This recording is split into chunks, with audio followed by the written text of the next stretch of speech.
इस एपिसोड के अंदर हम लोग बात करेंगे वोल्टेज डिवाइडर रूल या वोल्टेज डिवीजन रूल की। हम इसको डिवाइडर को डिवीजन रूल भी कहते हैं कि हम किस तरीके से वोल्टेज को विभाजित करते हैं।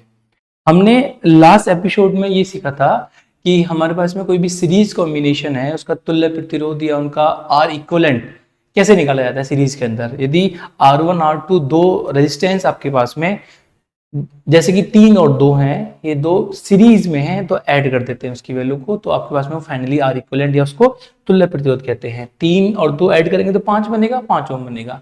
लेकिन इस वीडियो के अंदर हम क्या सीखने वाले हैं, पहले ये क्वेश्चन पढ़ लेते हैं एक बार। Find the voltage across 3 ohm and 2 ohm. आपके पास में एक सर्किट दे रखा है, इस सर्किट में एक 10 वोल्ट की बैटरी लगी हुई है, इस बैटरी के साथ में दो रेजिस्टेंस 3 ओम और 2 ओम कनेक्टेड है। आपसे ये पूछा गया कि 3 और 2 के अक्रॉस विभवांतर पोटेंशियल डिफरेंस या वोल्टेज बताइए। सीरीज में है, ये तो हमें क्लियरली समझ में आ गया कि 3 ओम एंड 2 ओम आपके पास में सीरीज में है, श्रेणी में है। यदि श्रेणी में है तो अब हमें ये बताना है कि वोल्टेज कितना होगा। क्या आप मुझे बताएंगे, क्या आप मुझे बताएंगे कि करंट कितना होगा दोनों में? दोनों में करंट सेम होगा। क्यों सेम होगा? क्योंकि हमने लास्ट एपिसोड में पढ़ा था और हमने चेक भी करा था सीरीज में, श्रेणी में जब हम चेक करते हैं तो पहली कंडीशन हमारे पास में आती है कि बैक टू बैक होते हैं, दूसरी कंडीशन क्या आती है कि आपके पास में करंट सेम होगा। तो इन दोनों में करंट तो सेम होगा बट वोल्टेज इनका अलग अलग होगा। उस वोल्टेज की बात करेंगे, कैसे निकालते हैं, इसलिए इसका नाम है वोल्टेज डिवाइडर रूल या डिवीजन रूल, कि अब वोल्टेज को कैसे डिवाइड करेंगे। ठीक है, कि ये 10 वोल्ट इन दोनों में किस तरीके से डिवाइड होगा, इस पे कितना वोल्टेज आएगा, इस पे कितना वोल्टेज आएगा।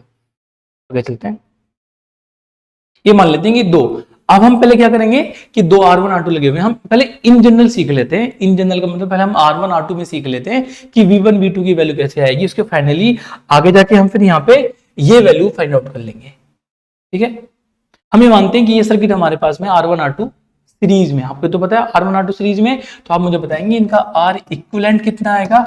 R इक्विवेलेंट की वैल्यू आती है R1 एंड R2, ये आपके पास में R इक्विवेलेंट आता है। यदि ये R1 R2 की वैल्यू है तो क्या मैं इस पूरे सर्किट को रिप्लेस कर सकता हूं? मैं इस पूरे सर्किट को एक सिर्फ रेजिस्टेंस से रिप्लेस कर सकता हूं जो कि वैल्यू है R इक्विवेलेंट। अब देखेंगे यहां से एक करंट फ्लो करेगा, आउटवर्ड करंट फ्लो करेगा। ये हमने सीखा था पिछले एपिसोड्स के अंदर कि किसी भी बैटरी से, किसी भी इलेक्ट्रिक सेल से जो करंट फ्लो करता है वो पॉजिटिव टर्मिनल या हायर पोटेंशियल, उच्च विभव के टर्मिनल से आउटवर्ड फ्लो करता है, और ये इस तरीके से फ्लो करेगा, फ्लो करता हुआ आगे तक ऐसे पूरे में जाएगा। यहां पे R1 R2 को रिप्लेस कर दिया गया R1 प्लस R2 से R इक्विवेलेंट से।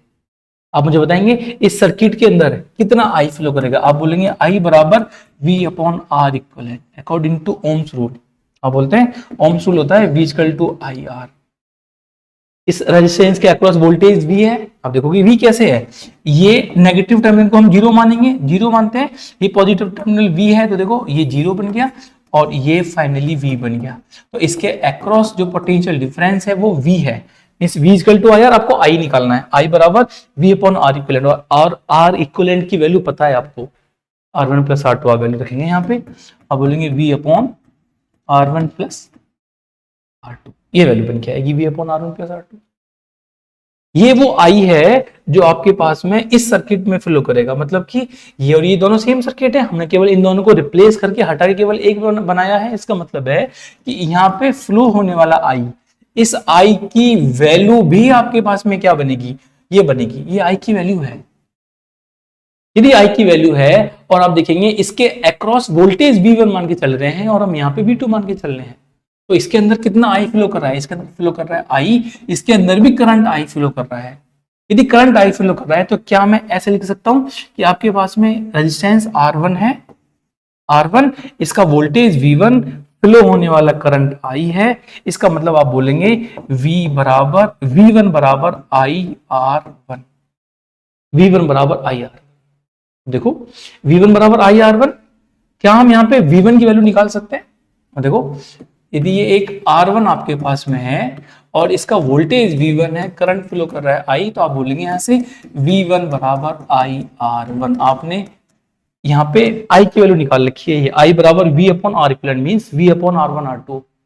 सर्किट में आपको V और R1 R2 की वैल्यू तो दी जाएंगी, आपको वैल्यू दी जाएंगी। देखो आप यहाँ पे लिखेंगे V1 बराबर आई की जगह मैं वैल्यू पुट करूंगा V upon R1 plus R2, और बाहर कितना लिखा हुआ है R, ये मैंने R1 से मल्टीप्लाई कर दिया। तो V1 की वैल्यू क्या बनी, V1 बना आपके पास में, हम इन तीनों को साथ में रख लेंगे, हम बोलेंगे V1 सॉरी इसको बोलेंगे यहाँ पे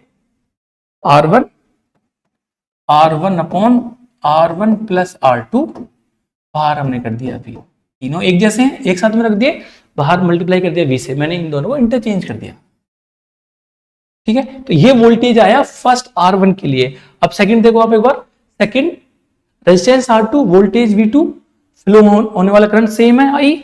अब बोलोगे यहाँ पे सेकंड के लिए आपके पास जो V इक्वल टू IR बन के आएगा, आप बोलोगे R2 V2, ये आपके पास में I। अब बोलोगे यहाँ पे V2 बराबर IR2, I का मान आप फिर से ये वाला मान पुट करेंगे, आप बोलेंगे V2 बराबर R, ये वैल्यू बन के आएगी आपके पास में V upon R1 plus R2 into R2। इसको मैं जैसे पहले इंटरचेंज करा था ऊपर, देखो इनको भी करेंगे इंटरचेंज, तो वैल्यू बन के आएगी आपके पास में V2 बराबर R2 upon R1 plus R2, बाहर V लिखा जाएगा। अब देखो आपके पास में ये दो वैल्यूज बन के आ रही हैं, किसकी, ये V1 की वैल्यू है, V1 की वैल्यू है R1 upon R1 plus R2 into V, V2 की वैल्यू है R1 upon R1 plus R2 into V। आपके पास में इन दोनों की जो वैल्यू बन के आएंगी, उन दोनों की वैल्यूज को हम इस तरीके से लिखते हैं। देखो आप यहां पे देखोगे एक बार, तो ये जो वैल्यू है यहाँ पे, अब देखो ये जो वैल्यू है आपके पास में, देखो ये वैल्यू दोनों में कॉमन है। कितनी वैल्यू देखो, ये वैल्यू देखो दोनों में कॉमन है, केवल R1 और R2 का चेंज आ रहा है। मैं यहां लिखता हूं एक बार, V1 की वैल्यू आ रही है आपके पास में R1 upon R1 plus R2 into V, और V2 की वैल्यू आ रही है हमारे पास में जो V2 की वैल्यू आ रही है, वो V2 की वैल्यू आ रही है हमारे पास में V2 बराबर R2 upon R1 plus R2 into V। आप देखोगे तो ये वाला पार्ट कॉमन है, ये वाला पार्ट कॉमन है, और V1 का मान R1 पे डिपेंड करता है, V2 का मान R2 पे डिपेंड करता है। V1 का मान R1 पे डिपेंड कर रहा है, V2 का मान R2 पे डिपेंड कर रहा है। यदि R1 का मान ज्यादा होगा तो V2 का मान भी ज्यादा होगा, यदि R1 का मान कम होगा तो V1 का मान भी कम होगा। इससे हम ये निष्कर्ष के कंक्लूजन निकालेंगे कि इनमें से जिस रेजिस्टेंस, जिस प्रतिरोध का मान ज्यादा होगा उसका वोल्टेज भी ज्यादा होगा, इनमें से जिस प्रतिरोध का मान कम होगा उसका वोल्टेज भी कम होगा। जैसे ये सवाल हमारे पास में है, यहाँ पे दो रेजिस्टेंस आपके पास में है, R ये 3 और 2, आप बताएंगे V1 V2 में कौन सा ज्यादा आएगा। आपके यहाँ पे V1 का मान ज्यादा आएगा V2 से, क्यों, क्योंकि आपके पास में R1 का मान ज्यादा है R2 से, हमारे पास में ये वाला मान ज्यादा आएगा, अधिक आएगा, इट विल बी मोर, और it will be greater than V2। V2 का मान कम आएगा क्योंकि इसका R का मान कम है। क्या दोनों इक्वल आ सकते हैं, आ सकते हैं। आप दोनों को इक्वल कर दो, 2 and 2 कर दो, दोनों के मान बराबर आएंगे। ठीक है, अब फिर से देखते हैं जो फॉर्मूला बना आपके पास में, जो फॉर्मूला बन के आ रहा है वो फाइनली फॉर्मूला ये बन के आ रहा है कि यदि आपके पास में R1 R2 दो रेजिस्टेंस हैं और ये दोनों एक V से कनेक्टेड हैं, ये R1 R2, तो इसके अंदर जो वोल्टेज होगा V1, इसका जो वोल्टेज होगा V2, उसकी वैल्यू को हम ऐसे लिखते हैं V1 बराबर R1 upon R1 plus R2 into V, और V2 का मान बनेगा R2 upon R1 plus R2 into V। लिखने का तरीका V R1 R2, देखो ये कॉमन है, ये कॉमन है, V और V कॉमन है, V1 के लिए R1 आएगा, V2 के लिए R2 आएगा। इसको बोलते हैं वोल्टेज डिवीजन रूल। हमने अपने इस वोल्टेज को डिवाइड कर दिया दो पार्ट्स में। सबसे अच्छी बात, आप दोनों को ऐड करोगे, V1 V2 को ऐड करोगे तो वैल्यू V की इक्वल आएगी। आप इसी वोल्टेज को तो डिवाइड कर रहे हो R1 R2 में, इसलिए बोलते हैं इसको वोल्टेज डिवीजन रूल। ठीक है, आगे चलते हैं। 3 नोट मैं आपको बताऊंगा इसके अंदर। पहला note, voltage across resistance depends on the value of resistance. कोई भी जो वोल्टेज होगा वो उस आर पे डिपेंड करेगा जो आर की वैल्यू है। यदि आर की वैल्यू कम होगी, अब देखो, यदि आर की वैल्यू कम होगी तो वी की वैल्यू भी कम होगी, यदि आर की वैल्यू ज्यादा होगी तो वी की वैल्यू ज्यादा होगी। ये समझ में आया आपको? सेकंड, यदि प्रतिरोध का मान अधिक है तो विभानांतर का मान भी अधिक होगा। If resistance is high then the voltage will be high. तो यदि दो वैल्यू लगी हुई है, एक की वैल्यू 3 है, एक की वैल्यू 2 है, तो 3 के अक्रॉस जो वोल्टेज होगा वो ज्यादा होगा, 2 के अक्रॉस जो वोल्टेज होगा वो कम होगा। थर्ड पॉइंट देखो, if resistance is low voltage will be low. यदि रेजिस्टेंस का मान कम है आपके पास में तो वोल्टेज का मान भी कम होगा। यदि प्रतिरोध का मान कम है तो विभानांतर का मान भी कम होगा। ठीक है, ये क्वेश्चन था हमारा जो हमें सॉल्व करना था। अब देखो, आपको V1 V2 निकालना है। इस क्वेश्चन को सॉल्व करने के लिए आप ये देखेंगे यहां पे कि हमें V1 V2 निकालने के लिए आप चाहें तो पहले एक R इक्विवेलेंट निकाल लें। इसके लिए R इक्विवेलेंट बराबर आप बोलोगे 3 + 2 = 5 ओम। आप चाहें उसके बाद में इस सर्किट में फ्लो होने वाला करंट निकाल लो आप एक बार। I आप बोलोगे I बराबर V/R इक्विवेलेंट बराबर 10/5 बराबर 2 एम्पियर। इसका मतलब है कि आपके यहां से I का मान 2 एम्पियर फ्लो करेगा, 2 एम्पियर ऐसे, और पूरे सर्किट में 2 एम्पियर फ्लो करता हुआ इसके नेगेटिव और लो टर्मिनल या आपके पास में निम्न विभव तक आपका वो मान आएगा। तो मतलब इसके अंदर फ्लो होने वाला करंट, इस 3 ओम के अंदर फ्लो होने वाले करंट की वैल्यू 2 एम्पियर है और इसके अंदर भी 2 एम्पियर है। अकॉर्डिंग टू ओम्स रूल आप लगाइए, आपको पता है V = IR, V = IR। देखो 3 के लिए 3 ओम, फ्लो होने वाला करंट 2 एम्पियर, आपका वोल्टेज V1 आप बोलोगे V1 बराबर IR1। I का मान 2 एम्पियर, 2 × 3 बराबर 6 वोल्ट। ये V1 की वैल्यू बनेगी 6 वोल्ट। V2 की वैल्यू आप बोलोगे V2 बराबर, देखो V2 का मान बनेगा IR2 बराबर 2 × 2 = 4 वोल्ट। देखो ये मान बनेगा 4 वोल्ट। दोनों को ऐड करना है एक बार, क्या 10 आ रहा है। इसका मतलब है कि जो वोल्टेज है इन दोनों को ऐड करके फाइनली बैटरी का सेल का वोल्टेज आता है। समझ में आया?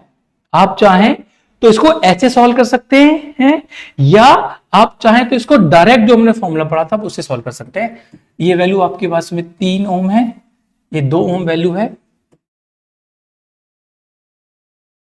10 वोल्ट, 3 2, आपको V1 निकालना है, V2 निकालना है। हमने जो फॉर्मूले पढ़े थे, हमने फॉर्मूला ये पढ़ा था, V1 की वैल्यू बनेगी R1/R1 + R2 × V।